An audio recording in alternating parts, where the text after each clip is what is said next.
Hello friends, இன்றைக்கி நம்ம சேனலில் என்ன பண்ண போகிறோன்னு பார்த்தீங்கன்னா பருப்பு சோறு. ஃபர்ஸ்ட் ஒரு பேனில் நம்ம ஆயில் சேர்த்துக்கலாம். கூடவே ஸ்பைசஸ் ஆட் பண்ணிட்டு நான் சைடில் ஆனியன் அண்ட் டொமேட்டோ கட் பண்ணி வச்சிருக்கேன். ஃபர்ஸ்ட் நம்ம ஆனியன் சேர்த்துட்டு அது கூடவே கருவேப்பாக்கு சேர்த்துக்கோங்க. இப்போ இது கூட குருமிளகு பொடி, ஜீரகப்பொடி, மஞ்சள் பொடி இதெல்லாம் போட்டதுக்கப்புறம் நீங்கள் கட் பண்ணி வச்சிருக்க தக்காளி சேர்த்துக்கோங்க அண்ட் சில்லிஸ் போட்டுக்கோங்க.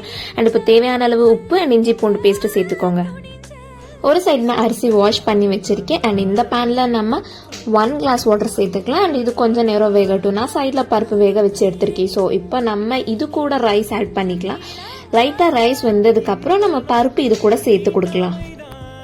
லைட்டாக வெந்ததுக்கப்புறம் இதை நம்ம நல்லா மிக்ஸ் பண்ணி கொடுத்துக்கலாம். அண்ட் நான் மேலே லைட்டாக கொத்தமல்லி சேர்த்துருக்கேன். ஸோ அவ்வளோதாங்க, நம்ம ரெசிபி ரெடி ஆயிடுச்சு. நீங்களும் இந்த ரெசிபியை ட்ரை பண்ணிட்டு நம்ம கமெண்ட் பாக்ஸில் கமெண்ட் பண்ணுங்க.